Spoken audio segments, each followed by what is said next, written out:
Hey guys, welcome back.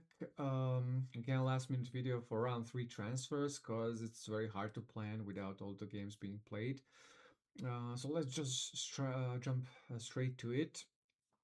For me, my personal pick as a must-have is Ashraf Hakimi from Morocco. He's attacking threat from the back of unprecedented strength, like the best attacking threat maybe almost ever in football from like a back position.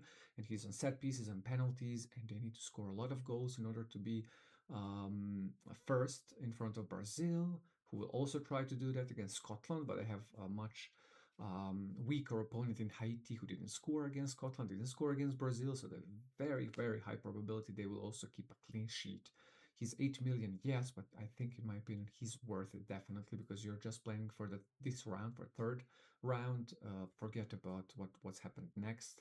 So I think Ashraf Hakimi is fantastic pick. If you don't have enough money for Hakimi, then go for Denzel Dumfries. I don't like him in this game particularly because he doesn't do these small things in terms of like short passes and interceptions, clearances and stuff like that as a defender.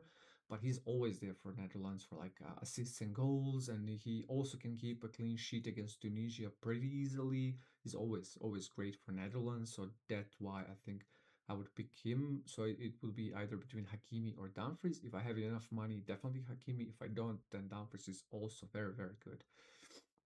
Then in then in midfield, I think it's a no-brainer to pick Gakpo. In Liverpool, he's so, but in Netherlands, he's always so good. He's a bit of I mean, he's 7.5, which is fantastic price for him. He doesn't do much maybe on midfield in terms of defensive contributions, but he's always scoring goals. They need to score goals against Tunisia for sure. Tunisia conceded like 9 goals in 2 matches against much weaker opponents. So I think there is a goal or two here for Gakpo. And also against Haiti, Baris in midfield, which can seem like a bargain, but in this game, not so much because he doesn't do much on the field, for the game, for the points for SofaScore fantasy. I don't mean in general, except goals.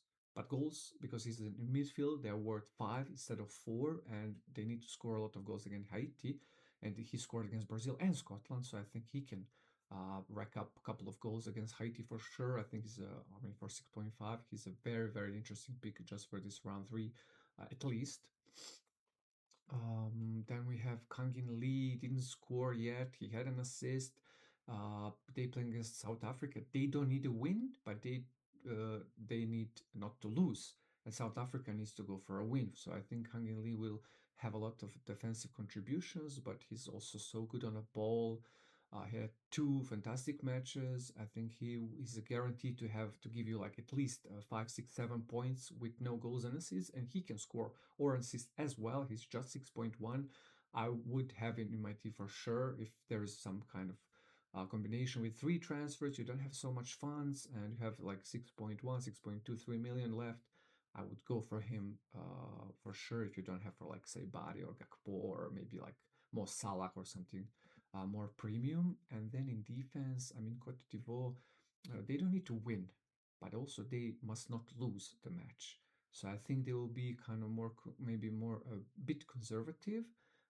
Don't allow Curacao to score, to lead, and Singo can also get you an attacking contributions. If there is an opportunity for that, he's just 4.7. He scored a goal in the first round, so he can score a goal. He can keep a clean sheet in this match. So I think he's a very interesting pick. And there's just a lot of interesting picks in round three because we know which teams need what, which team needs to maybe not concede, have a draw, which teams need to win for sure. There's just a couple of more picks. Pedro Porro, he didn't start, but now he's getting there and he's very attacking. Just 5.5. Larea had 2 fantastic matches for Canada. Yes, they're playing Switzerland, but he had 2 matches where he had rating over 8, which is additional 2 points on top of all the other things that he was doing. He's just 4.5. Then maybe some defender from Cape Verde, I mean, they can progress.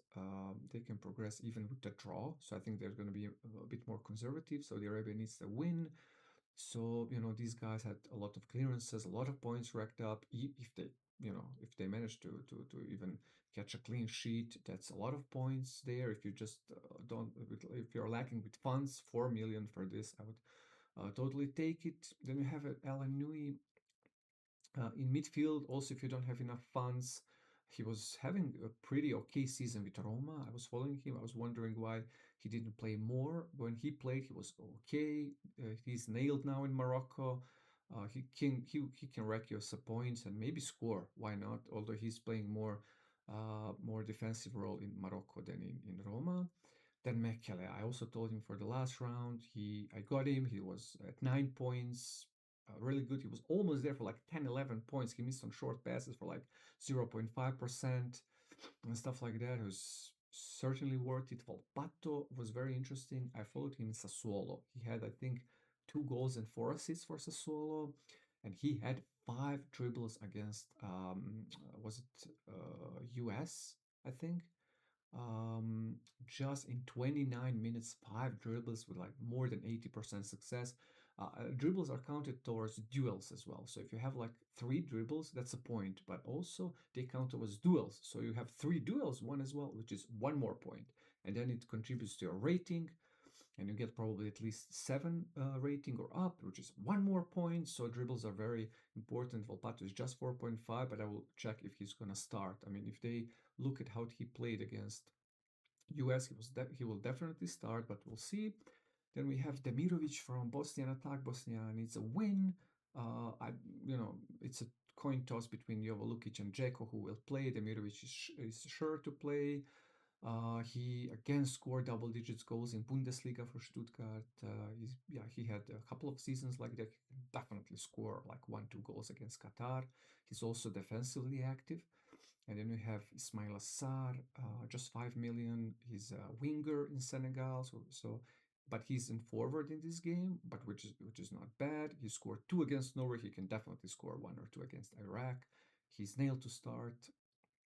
I mean, there's a lot of picks for sure, but we don't have much time to calculate. It depends. I mean, I would definitely transfer out some players that are sure that they progress, like Messi, and maybe get premium in defense like Dumfries or Hakimi, and then maybe go easier on attack with some of these picks like Demirovic or Sar, or maybe even like Lukaku. He's just, I think, 5.9 or 6.9. He had 2 games that were not that good, but they play New Zealand.